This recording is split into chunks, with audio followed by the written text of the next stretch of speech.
Bertemu kembali dengan Menembus Misteri Channel. Jangan lupa like, subscribe, komen, and share.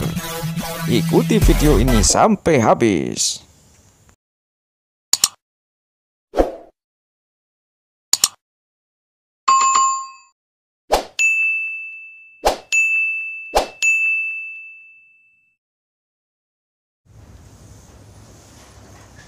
Assalamualaikum warahmatullahi wabarakatuh. Alhamdulillahirabbil alamin wassalatu wassalamu ala asrofil mursalin wa ala alihi wa sahbihi ajma'in amma ba'du.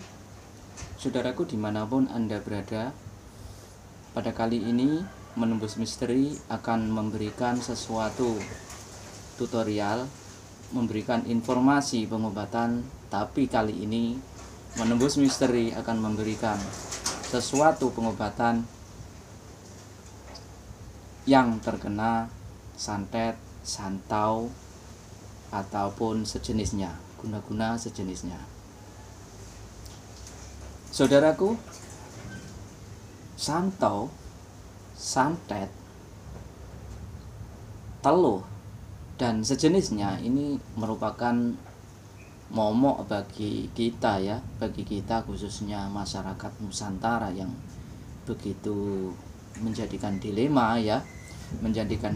karena penyakit ini tidak boleh diobati secara medis, tetapi juga kalau sudah dikeluarkan, misalnya pesakit itu kena santau atau santet, kalau sudah dikeluarkan itu akan cenderung penyakit itu problemnya penyakit medis ya. Saya uraikan ya di sini ya.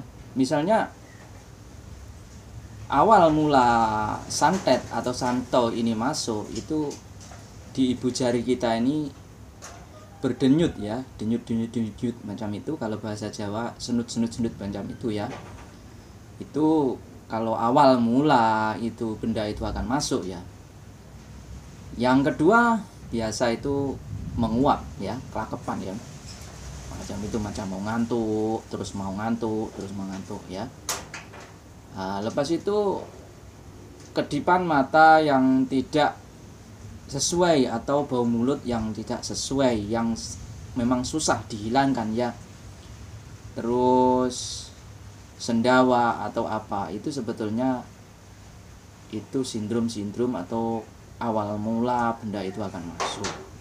Tapi tahapnya belum masuk lagi. Kalau sudah masuk sejenis santau, santet, teluh, dan sebagainya ini dalam 3 bulan pertama ini akan naik ya. Misalnya dari ibu jari atau pusat kita yang masuk itu, dia ini naik setiap sendi ya, dan benda yang sebegini, mistik begini ini, apabila kita ini kurang pegangan pada Allah Subhanahu wa Ta'ala atau kurang keyakinan kita pada diri kita, dia akan naik lagi. Itu yang sindrom atau ciri-ciri santet atau santau yang notabene-nya itu tahapnya itu tahap yang lama ya. Tahap lama.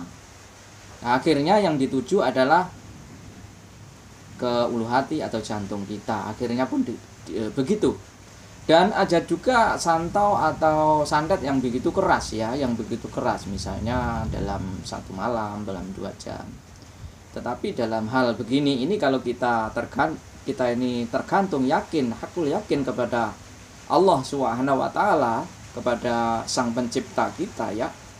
Kita tidak takut akan benda-benda macam itu, dan kita tidak akan tidak membuat sombong kepada benda-benda yang macam itu. Kita berserah kepada Allah Subhanahu wa Ta'ala. Insya Allah benda-benda itu kita akan terhindar dari benda-benda yang sebegitu.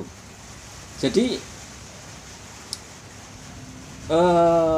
ciri-ciri santau atau santet yang ketiga yaitu apabila mula-mula masuk itu keadaan badan kita ini seram sejuk atau gemuruh, kurang keseimbangan dan begitu. Akhirnya ada masa-masa ya, benda-benda yang begitu Misalnya pukul 4 petang, kalau besoknya itu pukul 4, dia akan datang pukul 4 gitu.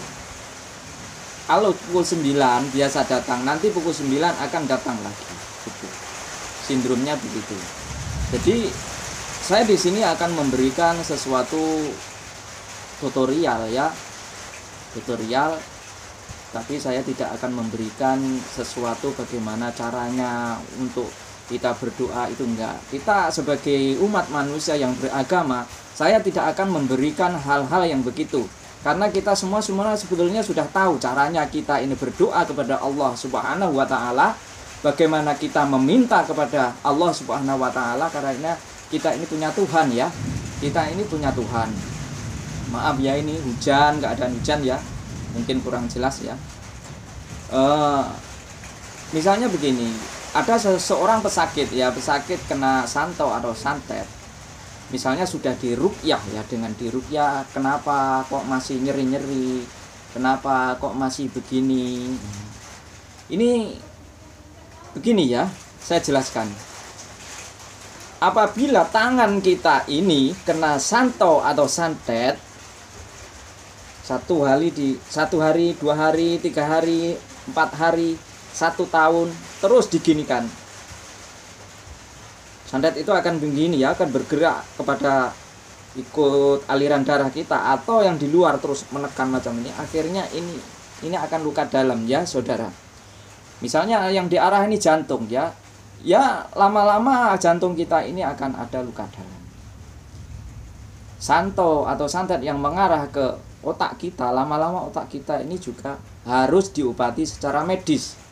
Kalau sudah diobati secara mistik, secara doa, kita juga akan melakukan pengobatan medis atau tradisional yang supaya di dalam badan kita ini yang tadinya kena santo, yang luka dalam, ini akhirnya luka dalam di dalam badan ini akhirnya dikeluarkan secara perlahan dengan obat-obat atau ramuan-ramuan. Jadi di sini kami akan memberikan tutorial, yaitu menggunakan kelapa hijau ya saudara, kelapa hijau. Mungkin sering Anda pergi ke tempatnya ustadz atau seorang terapi atau apa, disuruh mencari kelapa hijau. Terkadang kita ini pesimis ya dengan keadaan yang begini ya. Takkanlah sakit yang macam itu kok diobati dengan kelapa hijau ya. Kami sebetulnya bukan tak menggurui dan bukan memberikan konten-konten tandingan kepada ustadz-ustadz ya, kepada saudara-saudaraku dimanapun Anda berada yang memberikan sesuatu pengobatan ruqyah atau apa. Saya tak memberikan tandingan, tapi ini adalah juga dari petua-tua guru kami ya, guru-guru tua-tua kami ya, karena manfaat air kelapa hijau ini sangat kuat sekali untuk menetralisir luka dalam bekas-bekas santet atau terkena santet, atau terkena sihir, atau terkena santau. Karena bagaimanapun santet atau santo itu mengandung racun. Yang pertama, ini boleh menetralisir racun. Kalau Anda tidak percaya, misalnya Anda meminum obat medis, minum dengan air kelapa. Minum dengan air kelapa. Maka obat medis Anda ini tak ada gunanya dengan air kelapa. Tetapi di sini kami akan memberikan tutorial bagaimana caranya mengeluarkan santet atau santo supaya bisa keluar dari badan kita sesudah diruqyah ataupun sebelum diruqyah. Yang pertama kita buat begini ya.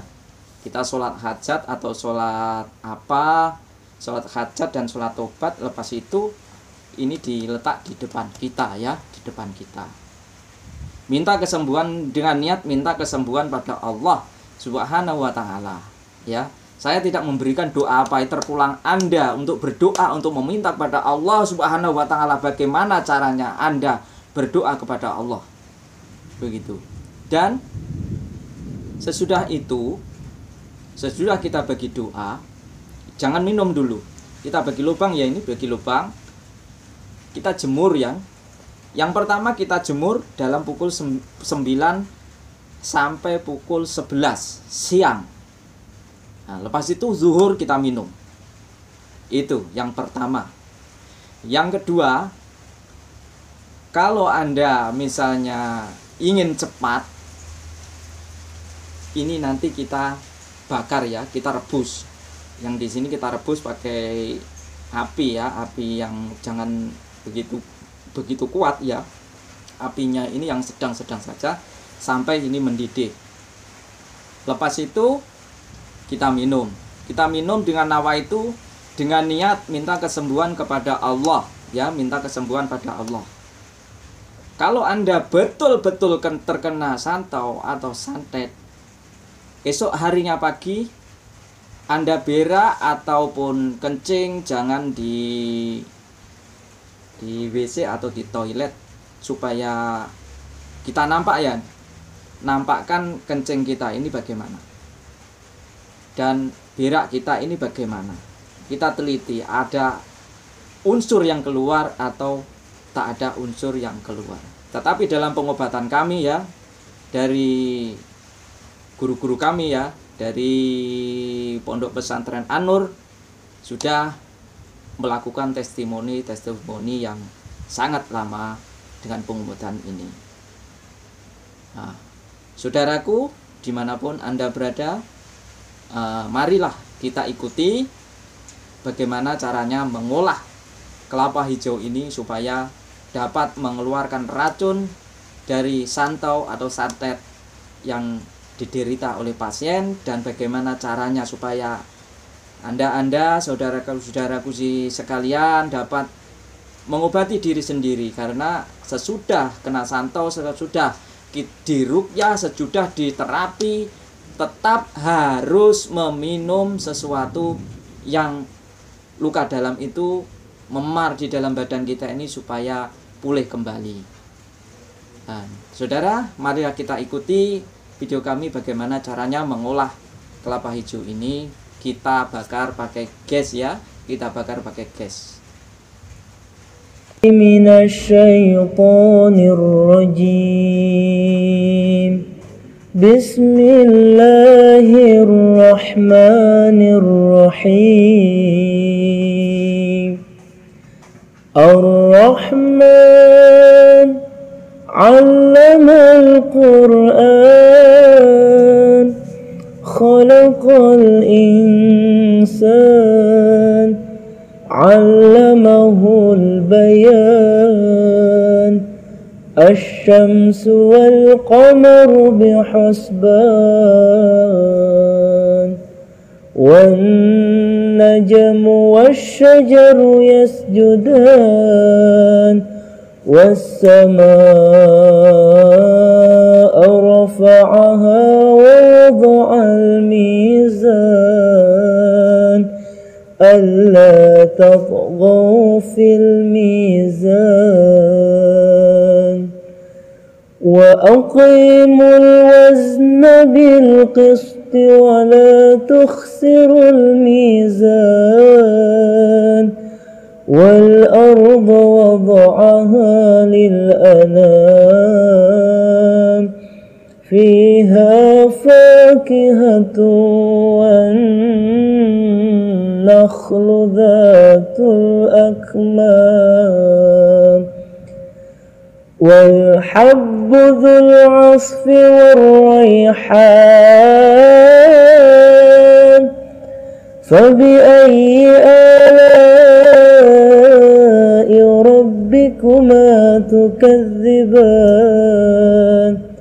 khalaqal insana min salsalin kal fakhar, wa khalaqal janna min marijin min nar, fabi'ayyi ala'i rabbikuma تكذبان Sadaqallahul azim. Dari kami Menembus Misteri, wabillahi taufik wa hidayah. Wassalamualaikum warahmatullahi wabarakatuh.